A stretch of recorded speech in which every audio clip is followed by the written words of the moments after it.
All right, welcome to the definitive iPhone versus Android video. It's the impossible debate, right? In a lot of ways, people just get so entrenched on one side that they never want to flip to the other side. To each their own. You hear that all the time. But I have a solution. So here's how we're going to do this. So I'm going to break this down into 7 actually meaningful categories. So it's an odd number, so there has to be a winner, no tie. But since we're not psychos and we know that one winner doesn't automatically apply to every human on Earth, I'm actually going to give you a system, a rubric, to help figure out the real winner for yourself. You'll see what I mean. Let's get into it. So all right, category number 1, customization. Basically, if you see this icon and you get excited, then you probably love customization too. So digging into the settings and messing around with the home screen and the lock screen and tweaking things and behaviors to make the device absolutely perfect for you, it's a hobby all on its own. Now, at first, in 2023, it might actually seem like iOS 17 and Android 14 are pretty close, right? I mean, let's be real. iOS just added a bunch of really good features that are very well done. The new lock screen update gives you the ability to change all these clock fonts and colors and put various super useful widgets on your lock screen, and then save a bunch of different lock screen setups for different situations and different focus modes. And then widgets were also added to the home screen less than 2 years ago as well. So that unlocked a ton of customization of home screen setups, displaying glanceable information. But the more you look into it, the more you realize it's not actually that close. And a lot of this really just comes down to the fact that Apple, they do keep adding all these abilities, but you're always restricted to doing it the Apple way, the correct way. And so that's why a lot of iPhone setups still just kind of look the same. Like even if you just take stock Android 14 from the Google Pixel, which isn't even the most customizable version of Android, there's still way more that you can change. From the colors of the theme of the OS, matching the color of your wallpaper thanks to Material U, to icon packs, custom widget sizes. I mean, Android will just kind of let you do whatever you want. On the iPhone, you can't expand a widget to any size you want. You can't put an app just on the right side of your home screen for reachability. You literally can't even place an app wherever you want on the home screen. It must be the next up in the grid of Apple's choosing. You can't change the grid size. You can't change the icon sizes. I mean, it just takes a whole bunch of extra work and a Siri shortcuts hack just to use a custom icon. Just basic stuff. Now, I think the other side of that coin is you can make a truly ugly, horrible Android setup where you can't really mess up an iPhone home screen that much. So while you can definitely argue that iOS does it prettier, the winner for most customization, that would be Android. So then category number 2, features. All right, just straight up, which one can do more stuff? This has been one of the hottest debates at the forefront of iOS versus Android conversations you always hear, mostly because both platforms at some level launched missing features, but especially the iPhone. Like you'd always hear, wow, can you believe the iPhone can't even set wallpapers? And then it was, can you believe the iPhone is just now getting copy and paste? Seriously? And then it's, wow, it's crazy that iOS is just getting widgets now, a decade later. But hey, now it's 2023, and they're both very complete. And even in the ways that they're not, they're copying each other all the time. You always see a new keynote with new stuff on Android, and you're like, that came from iOS. And then you'll see stuff from the iPhone keynote and be like, that came from Android. But there's even some new stuff now that the iPhone has that Android doesn't. A pretty good one recently is focus modes, which gives you super high control over notifications in various different situations with your apps and your contacts. There are also a lot of privacy features, things like hide my email with iCloud Plus and iCloud Private Relay. You could even argue that Dynamic Island on the Pro iPhone is a feature if you want to, but I mean, I couldn't because only a small handful of apps support it. But it's something pretty cool and unique, which is more and more rare than ever in the smartphone world. At this point though, neither OS is really missing any gigantic features anymore. They both matured up to this level where they're their own character, they both do a lot of stuff. But I still am gonna have to give the edge to Android in this one, just because there are so many little like tweaky, like little OS level features, just little things that you can tweak and change on Android that still just are not on the iPhone. So I'm talking like battery management features to customize charging speeds or set manual charge limits to preserve battery life. There's also an actual file management system, so you can drag and drop things onto your phone into certain folders if you want to. There's gaming specific features like game modes, the ability to dial up and down your screen's refresh rate whenever you want to.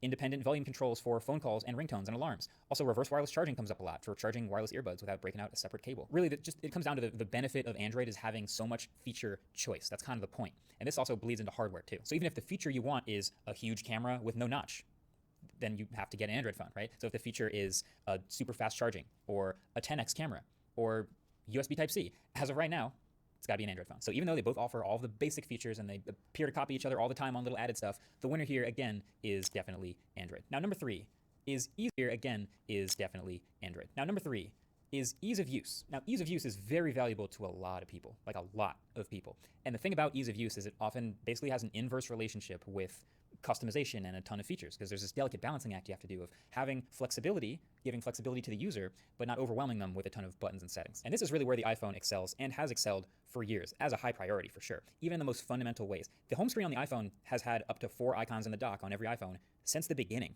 And the phone icon has always been green and always been on the left every single time for 17 years. The iPhone's camera app, we've all seen that stay fundamentally the same with the viewfinder and the sliding modes. It's been like that for years. And that kind of tucks away a lot of the settings into a separate settings app, and it can feel like it's missing features, but honestly, it's still the easiest and most straightforward for most people to use. It's like they hate changing things for no good reason. The calculator has basically been unchanged for years. Now, there's also downsides to that, like Siri has basically been ignored since it was introduced, but still, like Apple moves the call end button by like 200 pixels to the middle of the screen, and people freak out about it. Sometimes it feels like Android versions will just move stuff around just kind of to try it and for the sake of changing things, and sometimes it works, sometimes it doesn't, they'll move it back. And that's interesting and exciting sometimes, but that does hurt just user continuity and ease of use. maybe not for you watching this video, but just think for the average person, like for your 5 closest friends, think about how they use their phone. Yeah. Then throw on top of that, there's basically never any bloatware loaded onto the iPhone, ever.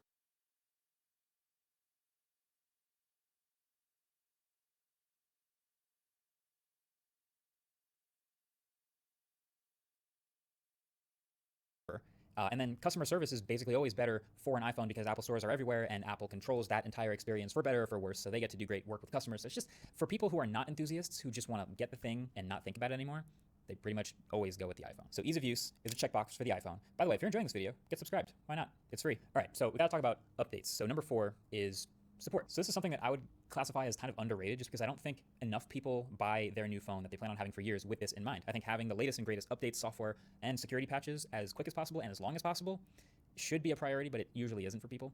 Either way, it's kind of a mixed bag across the board. In Android world, some companies make no promises or they kind of break their promises. Some have short promises, and some will actually extend out to promising 3 to 4 years of software updates. Weirdly, Samsung right now is the undisputed king of Android software updates with some rumors of maybe Google catching back up, but Samsung announced in 2019 that all devices in 2019 or later will get 4 years of security updates, and some flagships will even get 5. But none of them really come close to the iPhone. When iOS 17 comes out this fall, every iPhone back to the iPhone XR from 2018 is officially supported and going to get the latest version. That's 5 major software version updates. I don't think there are any Android phones from 2018 that are going to get the latest version of Android 14 when it comes out. So this one easily goes to the vertically integrated Apple phone with the Apple software all day. So now my number 5 category is apps. This one is actually kind of fascinating. So obviously we have our standard, like our apps that we all use every single day on our phones that we're used to, but then sometimes it's fun just sort of popping around in the respective app stores, discovering new things, finding fun apps. And at this point, they are both flourishing. There's millions of apps now. It's over 3.5 million apps in the Google Play Store and over 1.5 million in Apple's App Store, which, if you just stop there, looks like a win for Android, but quality over quantity, my friends. Quality over quantity. Basically, every major app is available for both platforms, which means there are many more niche apps or relatively unknown possible diamonds in the rough on the Google Play Store, sure. But the difference is when you actually talk to these developers and observe the cycle of like how they get made and how these apps get updated, the truth is so many of them are prioritizing iOS. And really, it's purely for efficiency. Think about it. If you just have to update one version of your app and it works with all the newest iPhones instantly and works perfectly for millions of people who all have basically the same aspect ratio, of course you'd do it. Flip that switch. But with Android, there are naturally many more complexities. There are a bunch of different devices that all have different aspect ratios and different pixel densities and different feature support and even foldables. And it's a lot more work to get all of those users up to date with the same level of optimization. It's a lot of different switches to flip. So a lot of them just don't go through all of that, or they take way longer to. So the number of titles is one thing, but is it the same Instagram app on both iPhone and Android? Is it the same Threads app on each one? As someone who's been carrying and using both phones and often using the same app on both phones, I have a firsthand experience of knowing that often, even with some of Google's own apps, the updates are prioritized on the iPhone. They come first to the iPhone before they come to Android.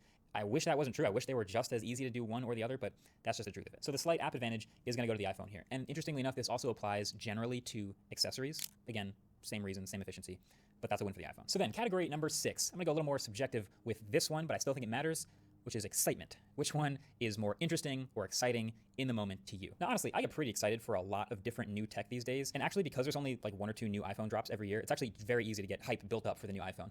But it's definitely a different type of excitement with the massive variety of new innovations and things that come to Android phones all the time. Like if you just are interested in folding phones, well, there's more Android releases than ever for that. Want a gaming phone? There's going to be an Android for that. Do you want a headphone jack? Do you want a compact phone? Do you want the world's fastest charging? Do you want some interesting new unique designs or materials or textures or experimental features? Like that is the world of Android. And if you think about it, seriously think about this, most of the interesting excitement around every new iPhone launch, the question really is this new iPhone going to get a new feature that's been in Android phones for years? Like, are we finally going to get USB-C on an iPhone? Are we finally going to get fast charging on an iPhone? Are we finally going to get a 5x camera? And so just for that novelty reason alone,